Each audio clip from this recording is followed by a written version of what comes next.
ഒന്ന് സാമുവൽ 20-ാം അധ്യായം 1 മുതൽ 42 വരെയുള്ള വാക്യങ്ങൾ. ജോനാഥൻ സഹായിക്കുന്നു. ദാവീദ് റാമയിലെ നായത്തിൽ നിന്ന് ഓടി ജോനാഥന്റെ അടുത്തേക്ക് ചോദിച്ചു, ഞാൻ എന്ത് ചെയ്തു? എന്താണ് എന്റെ കുറ്റം? എന്നെ കൊല്ലാൻ മാത്രം എന്ത് പാപമാണ് എന്റെ പിതാവിനെതിരെ ഞാൻ ചെയ്തത്? ജോനാഥൻ പറഞ്ഞു, അങ്ങനെ സംഭവിക്കാതിരിക്കട്ടെ, മരിക്കുകയില്ല. എന്നെ അറിയിക്കാതെ ഒരു കാര്യവും ചെറുതായി വലുതായി എന്റെ പിതാവ് ചെയ്യുകയില്ല. പിന്നെ എന്തിന് പിതാവ് കാര്യങ്ങളിൽ നിന്ന് മറച്ചു വയ്ക്കുന്നു? അങ്ങനെ സംഭവിക്കില്ല. ദാവീദ് പറഞ്ഞു, നിനക്ക് എന്നോട് ഇഷ്ടമാണെന്ന് നിന്റെ പിതാവിനെ നന്നായി അറിയാം. ഞാൻ ദുഃഖിക്കാതിരിക്കുന്ന കാര്യം അറിയേണ്ടതാണ് വിചാരിച്ചു കാണും.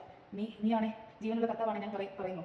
ഞാനും മരണവും തമ്മിൽ ഒരടി അകലമേ ഉള്ളൂ. ജോനാഥൻ അവനോട് പറഞ്ഞു, നീ ആവശ്യപ്പെടുന്നത് നിനക്ക് വേണ്ടി ഞാൻ ചെയ്യാം. ദാവീദ് പറഞ്ഞു, നാളെ അമാവാസിയാണ്, അതിനനുസരിച്ച് ഞാൻ രാജാവിനോട് ഭക്ഷണത്തിൽ ഇരിക്കേണ്ടതാണ്. പക്ഷേ 3-ാം നാൾ വൈകുന്നേരം വരെ വഴിയിൽ ഒളിച്ചിരിക്കാൻ ഞാൻ അനുവദിക്കണം. നിന്റെ പിതാവ് എന്നെ ഇരക്കിയാൽ ദാവീദ് തന്റെ കുടുംബം മുഴുവനും ചേർന്നുള്ള വാർഷിക ബലിക്ക് ബെത്ലഹേമിൽ പോകാൻ അനുമതിക്കായിരിക്കാൻ അപേക്ഷിക്കുമെന്ന് പറയണം. അവനത് കേട്ട് തൃപ്തനായ ഈ ദാസന്റെ ഭാഗ്യം, കുപിതനായ എന്നോട് തിന്മ ചെയ്യാൻ ഉറച്ചിരിക്കുന്നു എന്ന് മനസ്സിലാക്കാം. ആകയാൽ ആ ദാസനോട് തന്നെ കാണിക്കണം, നമ്മൾ തമ്മിൽ കർത്താവിന്റെ നാമത്തിൽ ഉടമ്പടി ഉണ്ടാക്കിയിട്ടുണ്ടല്ലോ. ഞാൻ കുറ്റക്കാരനാണെങ്കിൽ നീ തന്നെ എന്നെ കൊല്ലുക. എന്തിനാണ് നിന്റെ പിതാവിന്റെ അടുക്കൽ ഇതിനെ കൊണ്ടുപോകുന്നത്? ജോനാഥൻ പറഞ്ഞു, അത് സംഭവിക്കാതിരിക്കട്ടെ. നിന്റെ പിതാവ് നിന്നെ ദ്രോഹിക്കാൻ തീരുമാനിച്ചിട്ടുണ്ടെന്ന് പറഞ്ഞാൽ ഞാൻ എന്നോട് പറയാതിരിക്കുമോ? അപ്പോൾ ദാവീദ് ജോനാഥനോട് ചോദിച്ചു, നിന്റെ പിതാവ് പരുഷമായിട്ടാണ് സംസാരിക്കുന്നതെങ്കിൽ ഈ കാര്യം ആരെന്നെ അറിയിക്കും? നമുക്ക് വഴിയിലേക്ക് പോകാമെന്ന് ജോനാഥൻ പറഞ്ഞു. അവർ പോയി. ജോനാഥൻ ദാവീദിനോട് പറഞ്ഞു, എന്റെ ദൈവമായ കർത്താവാണ്, നാളെയോ മറ്റന്നാളോ ഈ സമയം ഞാൻ എന്റെ പിതാവിനോട് ചോദിക്കുകയും അവർ നിനക്ക് അനുകൂലമാണെന്ന് കണ്ടാൽ ഞാൻ വിവരം അറിയിക്കുകയും ചെയ്യും. നിന്നെ ദ്രോഹിക്കാനാണ് എന്റെ പിതാവ് തീരുമാനമാണെങ്കിൽ അത് അറിയിച്ച് നിന്നെ ഞാൻ സുരക്ഷിതനായി പറഞ്ഞേക്കും. അല്ലെങ്കിൽ കർത്താവിനെ ശിക്ഷിക്കട്ടെ. കർത്താവിന്റെ പിതാവിനോട് കൂടെ ആയിരുന്നതുപോലെ നിന്നോട് കൂടെയും ആയിരിക്കട്ടെ. ഞാൻ ജീവിച്ചിരുന്നാൽ കർത്താവിന്റെ നാമത്തിൽ എന്നോട് കാര്യം കാണിക്കണം. മനുഷ്യൻ എന്റെ കുടുംബത്തോട് നിനക്കുള്ള കൂടെ ഒരിക്കലും നഷ്ടപ്പെടരുത്. കർത്താവ് ദാവീദിന്റെ ശത്രുക്കളെല്ലാം ഭൂമുഖത്ത് നിന്ന് ഉന്മൂലനം ചെയ്യുമ്പോൾ ജോനാഥന്റെ നാമം ദാവീദിന്റെ കുടുംബത്തിൽ നിന്ന് വിച്ഛേദിക്കരുത്. നിന്റെ ശത്രുക്കളോട് കർത്താവ് പകരം ചോദിക്കട്ടെ.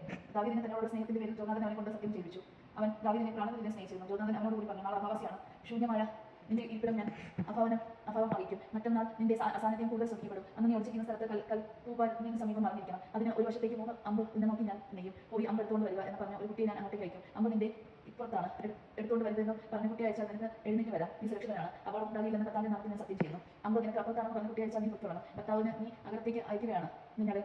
നാം തമ്മിൽ ഈ പറഞ്ഞത് എന്നെ കർത്താവ് എന്ന് സാക്ഷി അയക്കട്ടെ. ദാവീദ് വയലിൽ പോയി വെച്ചിരുന്നു. അമാവാസിയായി. രാജാവ് ഭക്ഷണം ഇരുന്നു. രാജാവ് അതുപോലെ ഭിത്തിയോട് ചേർന്ന് തന്റെ ഇവിടത്തിൽ ഇരുന്നു. ജോനാഥൻ എതിർവശത്തും അബ്നേർ സാവൂളിന്റെ സമീപത്തും ദാവീദിന്റെ ഇവിടമായിട്ട് ഒഴിഞ്ഞു കിടന്നു. സാവൂളൊന്നും പറഞ്ഞില്ല. ദാവീദിന് എന്തോ സംഭവിച്ചിരിക്കുന്നു. ഒരുപക്ഷെ അവൻ നക്ഷത്രനാണ്, തീർച്ചയായും അങ്ങനെ തന്നെ എന്നവൻ കരുതി. അമാവാസിയുടെ പിറ്റേ ദിവസം ദാവീദിന്റെ ഇവിടം ഒഴിഞ്ഞു കിടന്നു. സാവൂൾ പുത്രനായ ജോനാഥനോട് ചോദിച്ചു, ജെസയുടെ മകൻ ഇന്നലെയും ഇന്നും ഭക്ഷണത്തിന് വരാത്തത് എന്താണ്? ജോനാഥൻ പറഞ്ഞു, ബെത്ലഹേമിലേക്ക് പോകാൻ അവൻ എന്നോട് അനുവാദം ചോദിച്ചിരുന്നു. ഞങ്ങളുടെ ഭവനവും നഗരത്തിലുള്ള പരിഹരിക്കുന്നതിന് ഞാൻ അവിടെ ഉണ്ടായിരിക്കണമെന്ന് എന്റെ സഹോദരൻ ആവശ്യപ്പെട്ടിട്ടുണ്ട്.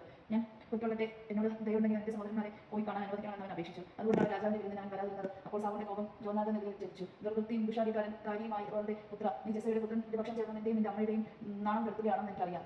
അവൻ ജീവിച്ചിരിക്കുന്നത്തോളം കാലം നിനക്ക് രാജാവാകാനോ രാജ്യം സ്ഥാപിക്കാനോ സാധിക്കില്ല. അതുകൊണ്ട് അവൻ ആളെ എന്റെ അടുക്കൽ പിടിച്ചുകൊണ്ട് വരിക. അവൻ മരിക്കണം. ജോനാഥൻ ചോദിച്ചു, എന്തിനാ അവനെ വധിക്കണം? അവൻ എന്ത് ചെയ്തു? സാവൂൾ ജോനാഥനെ കൊല്ലാൻ അവന്റെ നേരെ കുറ്റം പറഞ്ഞു. ദാവീദിനെ കൊല്ലാൻ തന്റെ പിതാവ് തീരുമാനിച്ചിരിക്കുകയാണെന്ന് അവൻ മനസ്സിലായി. അവൻ തീമേശയിൽ നിന്ന് കോപത്തോടെ ചാടി എഴുന്നേറ്റ് അമാവാസിയുടെ പിറ്റേ ദിവസമായി അവൻ ഭക്ഷണമൊന്നും കഴിച്ചില്ല. തന്റെ പിതാവ് ദാവീദിനെ അപമാനിച്ചത് നിമിത്തം അവൻ ദുഃഖിച്ചു. പിറ്റേ ദിവസം രാവിലെ ദാവീദുമായി പറഞ്ഞിരുന്നതനുസരിച്ച് ജോനാഥൻ ഒരു കുട്ടിയോട് ഒത്ത വയലിലേക്ക് ചെന്നു. ജോനാഥൻ ആ കുട്ടിയോട് പറഞ്ഞു, ഞാൻ എഴുന്ന അമ്പ് ഓടിച്ചെന്ന് കണ്ടെടുക്കുക. കുട്ടി ഓടുമ്പോൾ അവൻ അപ്പുറത്തേക്ക് ഒരു അമ്പ് ചെയ്ത് ജോനാഥന്റെ എഴുതമ്പ് വീണെടുത്തു. കുട്ടി ചെന്നപ്പോൾ അവന്റെ കുട്ടിയോട് വിളിച്ചു പറഞ്ഞു, അമ്പ് നിന്റെ അപ്പുറത്തല്ലേ? ജോനാഥൻ വീണ്ടും കുട്ടികളെ വിളിച്ചു പറഞ്ഞു, അവിടെ നിൽക്കരുത്, ഓടുക, വേഗം നോട്ടെ. കുട്ടി അമ്പ് പറക്കിയെടുത്ത് അവന്റെ അടുത്തെത്തി. ജോനാഥനും ദാവീദിനും അല്ലാതെ കുട്ടിക്ക് കാര്യമൊന്നും മനസ്സിലായില്ല. ജോനാഥൻ ആയുധങ്ങൾ കുട്ടി ഏൽപ്പിച്ചിട്ട് എന്നെ നഗരത്തിലേക്ക് കൊണ്ടുപോയിക്കൊള്ളുക എന്ന് പറഞ്ഞു. കുട്ടി പോയവിടെ ദാവീദ് കൽത്തൂവിനെ അടുത്ത് നിന്ന് എഴുന്നേറ്റ് 3 പ്രാവശ്യം നിലത്ത് കുമ്പിട്ടു. ജോനാഥന് ദാവീദും പരസ്പരം ചുംബിച്ചു. ദാവീദിന് പരിസരബോധം വരുന്നതുവരെ അവർ കരഞ്ഞു. ജോനാഥൻ അവനോട് പറഞ്ഞു, സമാധാനത്തോടെ പോകുക. കർത്താവ് എനിക്ക് നിനക്കും എന്റെ സന്തതികൾക്കും മധ്യേ എന്ന സാക്ഷിയായിരിക്കട്ടെ എന്ന് നമ്മൾ കർത്താവിന്റെ നാമത്തിൽ സത്യം ചെയ്തിട്ടുണ്ടല്ലോ. ദാവീദ് യാത്രയായി. ജോനാഥൻ നഗരത്തിലേക്ക് മടങ്ങി. ദൈവജനങ്ങൾ കേട്ടത് നമുക്ക് ദൈവത്തെ സ്തുതിക്കാം. ക്രിസ്ത്യാനിക്ക് സ്തുതി.